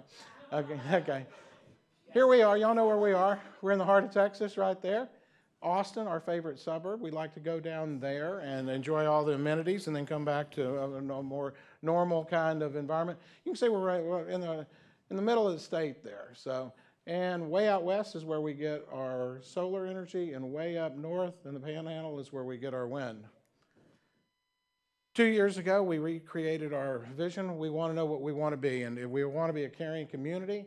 We have a rich history there. We want to honor our past and innovate for the future. Innovation more than just in wind and solar energy. We are the home to Southwestern University, the oldest chartered university in the state of Texas, chartered in 1840. Anybody graduate from the University of Texas? You want to claim that? Okay. Well, because what happened on this day in 1946, y'all got that little football team, and y'all came up and took on the mighty Southwestern Pirates. We beat y'all to death 7-0. That was in 1946. And y'all haven't come back since, okay? The whooping was so bad, y'all don't have the courage to come back anymore, okay? I'm just saying. Okay. Here we are. We're fast growing. 4 years ago, we were the second fastest growing city in the U.S. 3 years ago, we were the first. Last year, we're the 6th fastest growing city. Our growth rate is 6 to 8% a year. If you look at where we are right now, we're 74,000 in the city limits proper, and you can see what we're projecting by 2030, and that's probably a low number. I'm guessing we'll be over 100,000 before that. There's a lot of reasons that people want to move to not only Georgetown, but Central Texas is just, it's an incredible place to work, live, play, raise your kids, and retire. And it's just not Georgetown, it's all the other cities in Central Texas as well. And so the biggest challenge as an elected official is how do we manage and guide that growth so that we want it to continue to be Mayberry RFD, where everybody knows everybody. You can go downtown, which is the most beautiful town square in Texas, self-designated. If you say that often enough, people will start repeating that. And it's good. And so it's really heaven on earth when you come to Georgetown, especially downtown. And this is what we do. December. Y'all, anybody read Southern Living magazine? Best city to live in the South of all cities of all sizes. This includes better than Charleston, better than Savannah, better than Atlanta, Nashville, all those cities. Also, in the January edition, they had the prettiest cities in the South. Georgetown was 12th of the prettiest cities. And we think that was a little low, but it's okay. What we do as elected officials is we listen to the people that we were elected to serve. And every 2 years, we do a citizen survey. Last survey, 98% of our residents feel the quality of life is either good or excellent. Well, that's remarkable that 98% of the people can agree on anything. Over 80% of Georgetowners believe the value of the city taxes paid is either good or excellent. Well, the deal is we have the lowest effective tax rate in Central Texas. It's 40 cents per thousand, okay? So they should be happy. It's the lowest in Texas. Here we go. Historic town, great culture, fast growing, as we talked about. We have high expectations. Our citizens are very smart, and they have high standards, and they expect their elected leaders to fulfill their wish list, and we try every day to do that. There you go. Utility rates are low. When you look at water, wastewater, and electricity, we are currently relatively conservative, and our citizens own our own utility, which makes it easier to do things, okay? 2008, I was on city council that year. We had contracted with Lower Colorado River Authority to purchase our power for us. And what we told those guys, we wanted by 2030 to be 30% renewable. They didn't have the same vision as we did, and they were not listening to us. And so then we made plans to make a change, and we did make a change. In 2008, we started planning for that change. And in the meantime, Southwestern University, the mighty Pirates who beat Texas in 1946, okay? They approached the city, and they wanted their campus to be 100% renewable energy. And so we bought a special contract for them with AEP. And so since 2010, Southwestern University has been 100% renewable energy on their campus, okay? And that's what we have. Southwest Mason, South Trent, those are wind farms in West Texas. The kilowatts there, it's equivalent to about 450 houses. But there is, that was special dealing with all those young kids because they are going to save the world, because I'm too old to save the world. This is the future right here with these young folks here. LCRA history, we've been buying them. Back in 1940, we still have the original power plant downtown. It's been repurposed as our planning department. We're fixing to do some really cool lighting and painting of the towers there, and it's going to be, it's right next to our library. But we just got through repurposing the library. We have a new city hall in the library. We just got to repurpose another building. That's our new municipal court and council chambers. We believe in repurposing buildings in Georgetown. LCRA, we used to do coal before 1940s. From 1911 to 1940, it was coal, and we actually produced the energy from coal in our town then. Deregulation of the state electric market hit in 2001. That's significant. It opened up everything, okay? The way it works is you have a transmission lines going everywhere. Here's the power. If it's created out in West Texas or wherever, it's put on the grid. Rick Perry needs a better PR guy, okay? He was governor for 14 years, spent $7 billion of the taxpayers' money to build this grid, and he doesn't take credit for it. I mean, I would be bragging about that, because without Rick Perry and his leadership, we would not be 100% renewable, and you wouldn't have this wonderful grid that's managed by ERCOT, which is, I mean, it's an amazing organization to balance all the power across all these lines every day, every second. And so what happens, it gets deregulated, and so this makes it so cities can buy from whoever. You're not forced to buy from any particular supplier. And so it opened up competition. Competition usually drives down prices. And what happened back here also, the feds and the state were also promoting renewables, whether it's wind, solar, hydro, okay. So then we get to 2008, and LCRA tells us, well, we don't share your same vision on having 30% renewables in your portfolio. So we told them, we're going to break our contract.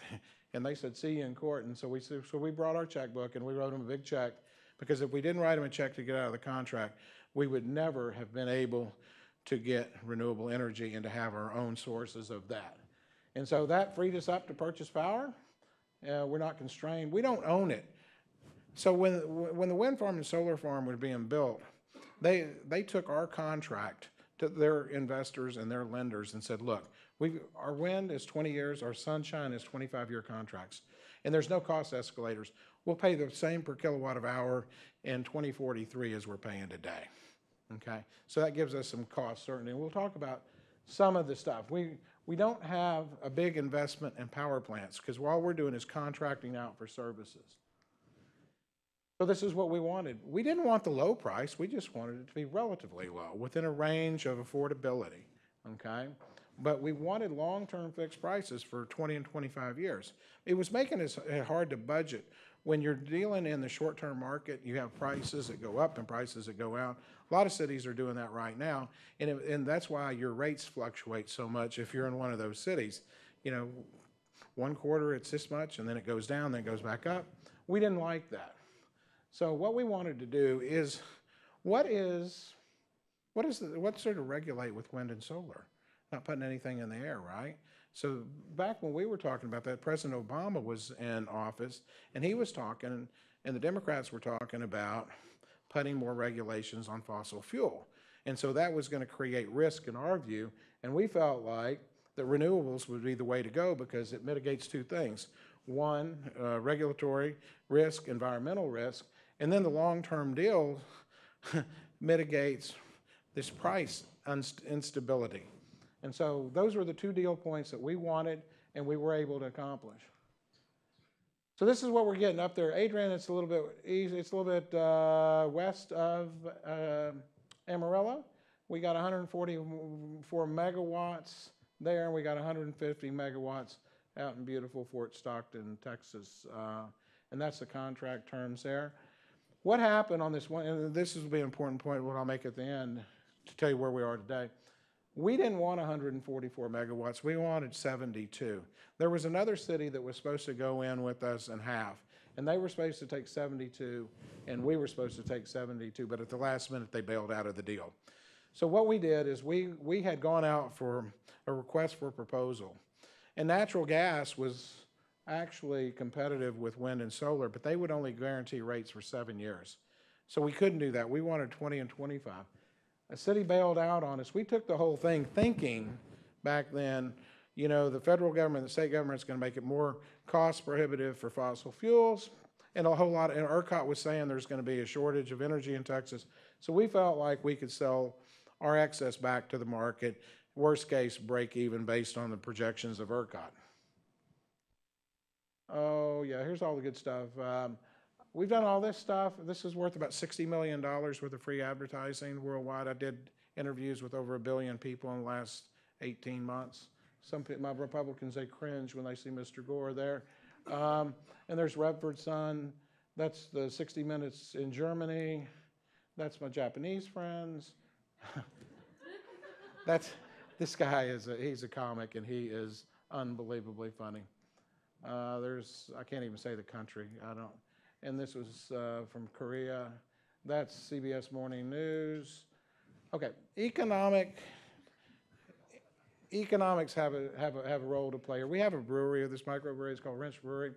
And so if you look on their cans, it says brewed by Georgetown Water, Wind, and Texas Sun, Texas Wind, Texas Water. They are just going crazy. They did over 1 million cases last year, okay? And they've only been in business for 4 or 5 years. And so this is what they're doing.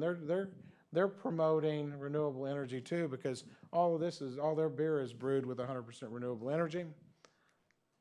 I went to Hollywood, and I did for this thing, and I met a guy. He's a billionaire, and it was just a group. We're eating dinner together the night before the awards.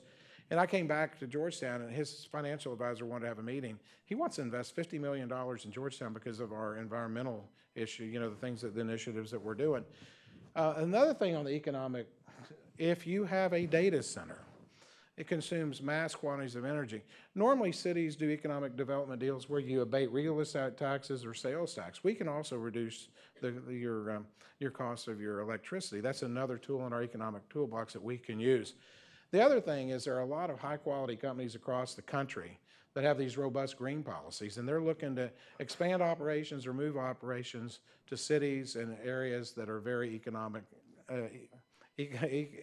ecologically friendly and have green initiatives like we do. So what's happening? So you get all this media attention, so now you become a big target for fossil fuel companies because they don't really like you promoting wind and energy because it's in competition with them. And I don't think we're in competition with anybody because I think there's room in the market for all kinds of different electricities. So we bought too much electricity. We were long in our contracts.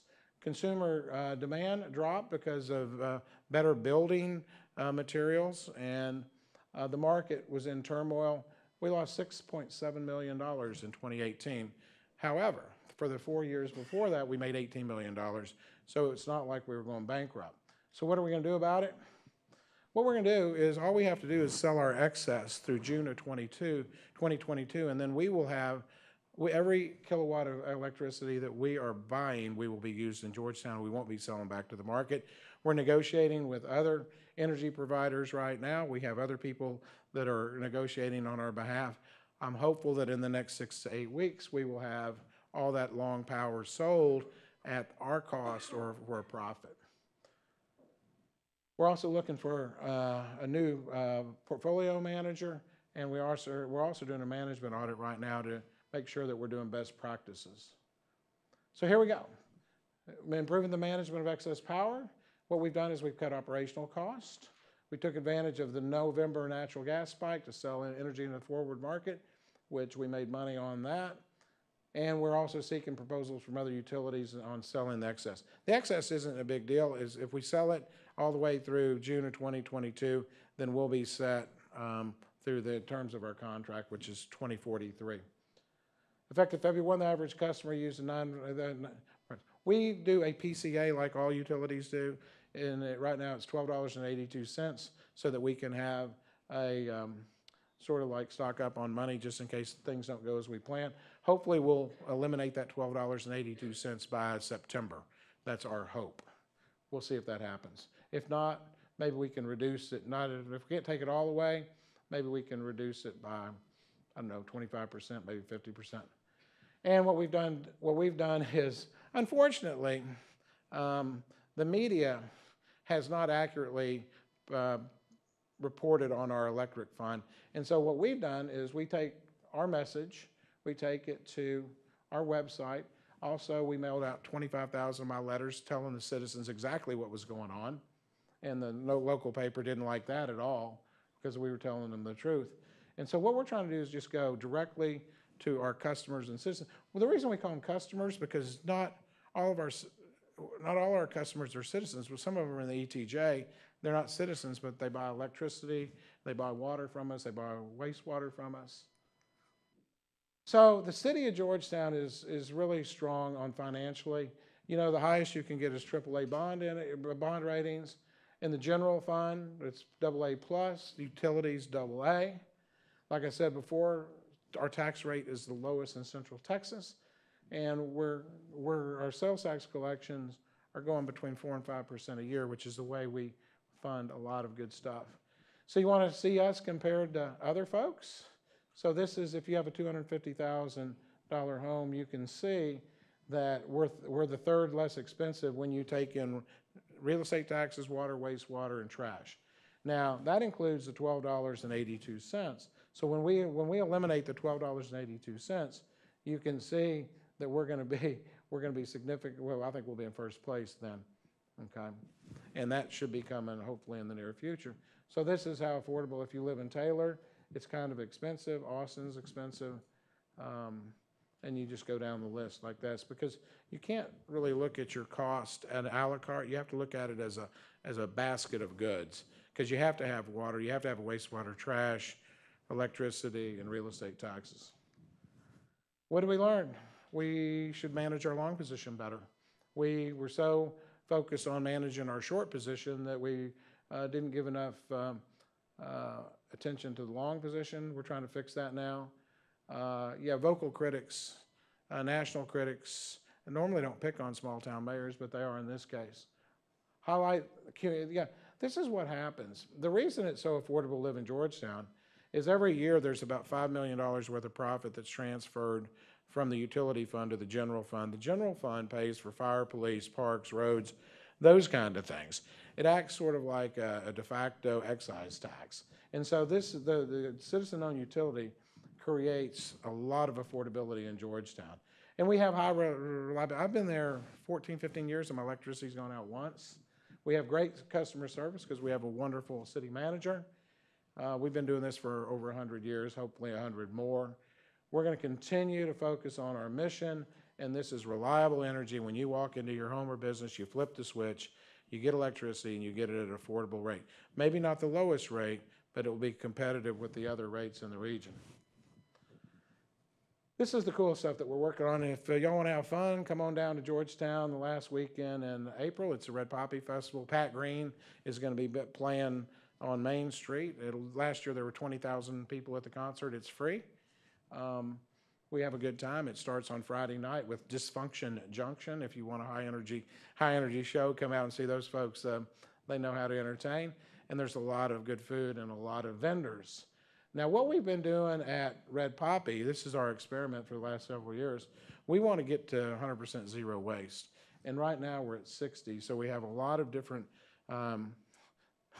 trash cans set aside for plastic, paper, and stuff like that. We've been single stream recycling since I've been in Georgetown. In fact, I have 2 of those 96-gallon trash cans, and I only usually have 1 bag of trash that actually goes to the landfill. 71% of our citizens recycle. They have the trash can out front. We recycle every 2 weeks. I'm still working on composting. Composting, the plan, we have it started in the schools right now. And what we want to do is to continue getting more composting. Not only right now, it's in the elementary schools. Hopefully, we can get that through junior high and high school here in the next couple of years. I think it's going to benefit everybody because what will happen is TDS is a wonderful disposal company. What they'll do for us is if you need to do a high school, just any kind of project to raise money for the band or whoever, they will give you free bags of compost that you can sell. They come into the school parking lot on a Saturday. And so the cost to the organization that's trying to run the fundraiser, $0. And it's good for the planet as well. We have 9 charging stations in Georgetown, Texas. If you have an electric car, we've got plenty of places for you to do that. Come down to the most beautiful town square in Texas, charge your car and eat at one of our fantastic restaurants, all kinds of really cool shops down there. And so that's what we're working on besides just being 100% renewable. I think with the young folks in the audience here, I mean, we've got to, you saw the report that came out of the White House that climate change is real, okay? And we really need to do something about it in the short term, like 12 years. We got to get started on that or else it'll be too late in my view. I'm betting on our youth because I know that they're going to be the future leaders. Hopefully they'll have a bold vision of how to accomplish that. Hopefully I'll be around to help on that. But the bottom line is we've got to start today. We can't keep delaying this or else it'll be way too late. And so there's Red Poppy right there, April 26th to 28th. That's Friday, Saturday, and Sunday.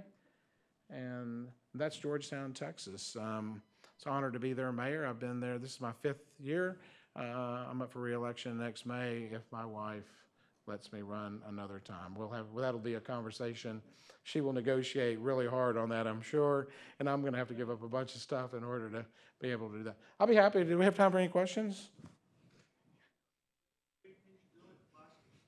Do I? Yes. Plastics? Yeah, we recycle plastic. Hmm? Yeah, we're still recycling. Are you? Yeah. Yeah. Yeah, there's places in the U.S. that'll take it. Yeah. Yeah. Yeah. Plastic bottles and stuff, sure. So I'm just curious because I teach a class and this question comes up a lot. By actually using renewables, do you increase the use of utilities? Are more people using more because it is renewable? No, the question was because we're using renewables, do people use more? In fact, it's the opposite. They're using less. A lot of it has to do with the improvements in construction materials. Houses and businesses are more energy efficient than ever, okay? And so, yeah, it's actually less. Now, there's some stuff if you read where there's people that challenge our claim that we're 100% renewable. What we use is state statute. ERCOT says that if you put more renewable energy on the grid than you use, you're more than 100% renewable, and that's what we're doing currently.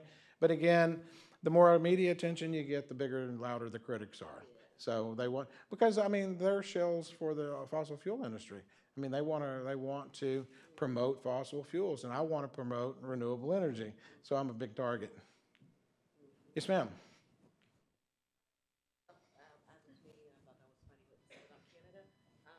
Anyhow, my question is, in all honesty, how did you get the residents to be on board to become 100%? Yeah, the question was, how do we get the residents to be on board with this? Well, it's a city-owned utility, so we didn't have to ask permission. We just have to have bold visionary leaders that explain it, and that's what we did, is we educated the voters. I mean, if I tell you you're going to have the same price per kilowatt hour for the next 43 years with no cost, that's a pretty good deal, huh? Now, it may be you're going to have some bumps in the road. These are 25-year contract, not a 25-month contract. And some people just want results right now, and they don't want any downside risk. Unfortunately, that's not the real world. In the long run, this is going to be immensely successful. And it has been so far, except for last year we lost a little money. Where's some young people? Why are all the young people? Why aren't y'all asking questions? Because y'all are happy or full for lunch? Oh, here we go. We got one back here. We got one. I live in Georgetown. All right. I love Georgetown. Well, thank you. We do too. And then I live So I've been noticing all the businesses are coming, right? In the Wolf Ranch area. Yes. Is that also run on renewable energy? Yes. And also we sell, the question was, we have a big shopping center called Wolf Ranch, and we're also building Wolf Crossing. Yeah, Wolf Crossing is next to Wolf Ranch, and that's all on 100% renewable. Now, Wolf Crossing is going to have an Olive Garden, a Jason's Deli, a Marriott Hotel, a full-size Gold's Gym.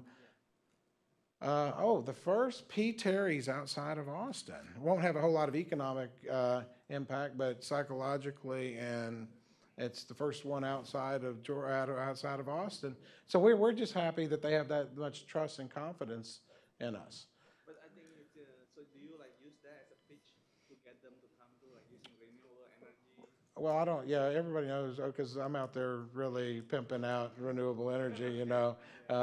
Yeah, I'm telling the guy, I'm spreading the gospel, agreeing to everybody, and that's part of our marketing as well. But we sell electricity to Round Rock, you know, the premium outlet right there on 35. That's Georgetown Electricity out there. Yeah, and we also sell electricity out in the ETJ, which is the area outside our city limits. Coming up 195? I like 195. 195, gosh. 7 miles south, can you sell it to me?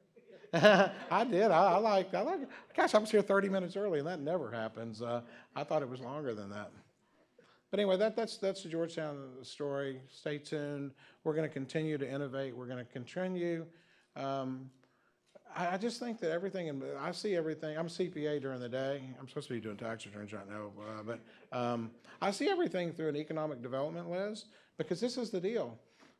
If you tell something, going back to her question about the citizens, I mean, if you win the economic argument, you're going to by default win the environmental argument. What's their left argument? We're going to give you clean, renewable energy at a price that is consistent over 25 years. What's there to argue about that? I mean, yes, ma'am. Did you ever look into geothermal? Geothermal, we did not, but you have geothermal all across the country, and also out in Oregon and Washington, you have hydro, which is really, I mean, the beautiful thing about renewable energy, it's not complicated. You know, with wind, there's a turbine, which is about the most basic technology you can, okay? And then you have these solar panels that just sit there. Well, ours sort of rotate a little bit, and then they absorb it. And with hydro, all you're doing is recirculating water to create electricity. And it's really good for the environment as well. Anybody a fan of the Texas Public Policy Foundation? Yeah, they're not a big fan of mine either. They wrote an op-ed piece in this awesome paper. I had to respond to that because they were telling me that windmills were killing birds. And then I had to respond and say, well, you know what the number one killer of birds are? Cats. House cats. And I don't say that in a flip way, but that's the facts. And the number 2 killer is buildings. So I responded and said, hey, don't take away my cats and don't take away buildings, because, when we're doing fossil fuels, all that pollutants in the water that kill animals and birds. I mean, this is the deal, though, because up in Amarillo, we have bats up there, and the bats are learning to stay away from the windmills. So I guess this is sort of kind of Darwin kicking in here, where they're smart. And they won't fly near the wind turbines now because they see some of their friends, sort of end up in a bad way. So, but on the solar, and then, the birds do fly into solar panels, and but there are things that you can do to mitigate that. So anyway. Yes, sir. Talked about some of the motivation.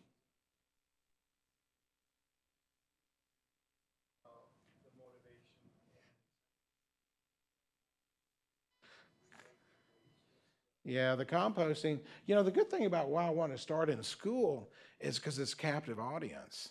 I mean, the little kids in 1st through 6th grade can't take their car to, drive in to do off-campus lunch. And you also put the 1st graders in charge of monitoring that. God bless your soul if you put it in the wrong bin. There's going to be trouble, okay? Because you can't read, you can't see that. But that, I think, is the big future, too, because, we have so much stuff going in landfills. And if we can recycle this, I mean, that means there's more less stuff that we're putting in landfills that take years and years to decompose and stuff. You know what? Remarkably, it's not any different. There is no cost difference in doing the composting.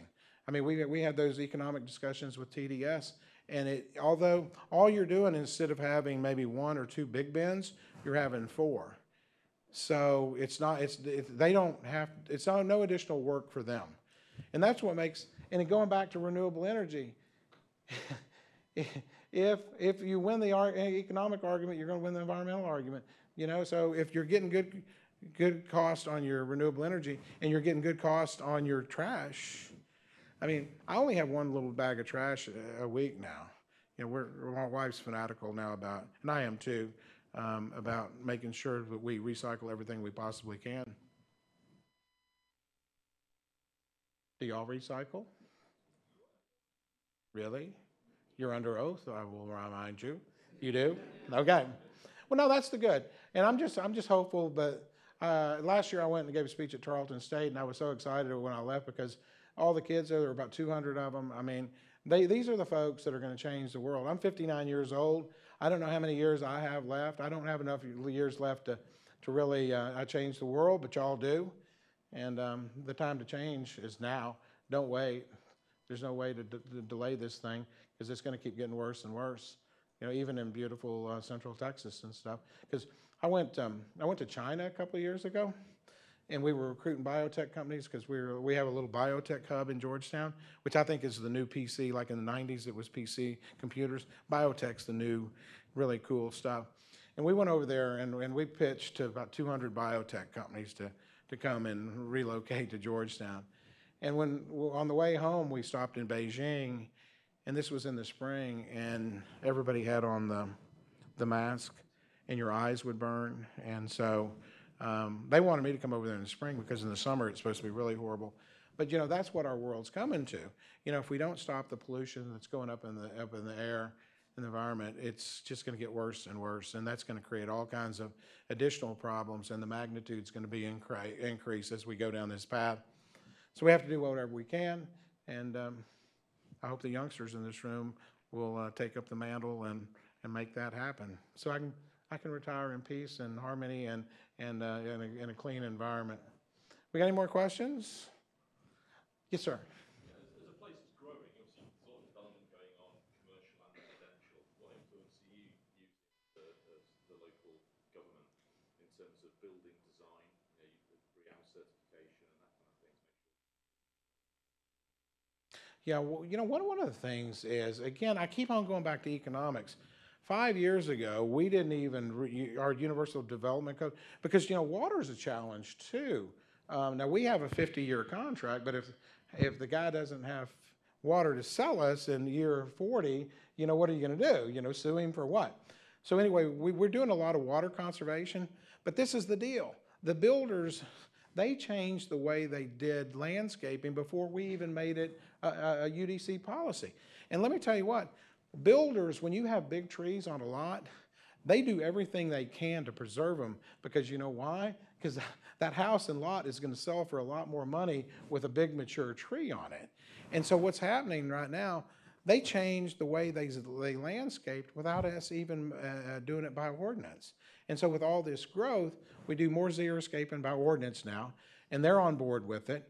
And that's saving us money, and it's also saving for water. Because, you know, we get our water from the Brazos River Authority, and it's pumped down from Lake Stillhouse all the way in this big pipe all the way to Georgetown. And then Round Rock gets their water out of Lake Georgetown. And so if they're sweet to us, you know, our straw is longer than their straw, but, you know, we're contracted to give them their water, and we do. But that's what's happening on the water front and on the building front as well. So. Okay, one more young person can give me a question. Well, yeah, there you go, right there. Okay, you mentioned that climate change is real, we need to do something about it. But there's a lot of elected officials and leaders that it's happening, that we have anything to do with it. So how are you working to convince, you know, your officials, or how can we say to them, this is important to us, this is life or death, literally, like you said, 12 years. Yeah, the question is, you know, there's a lot of elected officials that don't believe that climate change is real. what we do in Georgetown, fortunately, is we base our decisions on facts. When we were doing the change to renewable, we based it on facts. What's the most, yeah, facts. Okay, yeah, I know it's a unique concept with some elected officials, but what can we do about that? Well, I think you're just gonna have to, you have the ability to vote, and you need to vote the right people in, and you need bold visionary leaders that are afraid to take chances, that aren't afraid to take chances. I've taken a lot of chances in the last year. Bernie Sanders and I were on a town hall meeting. It was on Facebook from coast to coast. My Republican friends weren't real thrilled that I'm hanging around with Bernie Sanders talking about climate change, talking about what we have to do now. And so you just have to get the right officials and then go vote. If you don't vote, you're not going to make any significant change. But I'll tell you this, 3 years ago, if you polled the Republicans, only about 40% of them thought that climate change was real. Now about 60% of them, and that's progress because, Republicans sometimes, they're not, at the top of the class when it comes to learning curves, okay? And I'm one of them. But that's what the changes are going to have to be, is you're going to have to vote, and you're going to have to take 5 of your friends to the polls when you vote so that you get the people that you want in there making decisions that you would like to see. But I think it's just common sense now. The report came out of the White House that they released it at 5 o'clock on a Friday because they didn't want anybody to read it. Yeah. Okay, but that's okay because a lot of people read it, and I mean those are 200 science. When in doubt, go with the subject matter experts. That's what I do. I'm not a scientist. I'm not trained in that, but I can read, and I do believe the scenario that they laid out there, that we have a very short period of time to make changes. More and more stuff's being thrown up in the atmosphere, which is creating a whole lot of environmental issues. Well, that was one, and this is the final question. Final question? That's a lot of pressure. Okay, it better be a good one. I was wondering what your initiatives with food sustainability are specifically with the school systems, like community gardens, making sure that children know what vegetables are. Oh my God. Well, I'll tell you, we haven't done any of that in Georgetown, but I will tell you, in Austin, I gave a speech at Ann Richards, and this is a school for young women and teach them leadership skills. And when you go out in this this area that's in the middle of the school, this is how smart these girls are. Their teachers had this like old style mobile home, and it didn't have an air conditioner. So they put solar panels there, and then over to the right they have composting, and then in the middle they have their community garden where they're teaching everybody about this is the food doesn't go at HEB, it actually grows in the ground and stuff, and they're doing that as well. We haven't done that in this public school system, but Southwestern University has that. They have some gardens that the college kids over there maintain and talk about sustainability and planting and how important it is. Or they're doing a bunch of organic stuff over there. So that's a good question to end on, wasn't it? Yeah. All right, y'all been great. Hey, thanks for having me here. Appreciate y'all, man. Y'all take care. You take care, okay?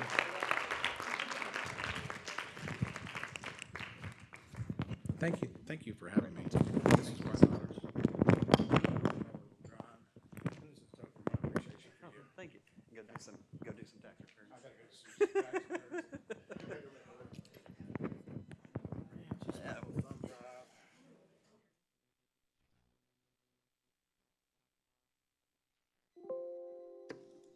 Close it out. Give you this wonderful error message, I'm sure. But these things are never. Yeah, I'm perfect on time. Thank you. 45 minutes. Thank you so much.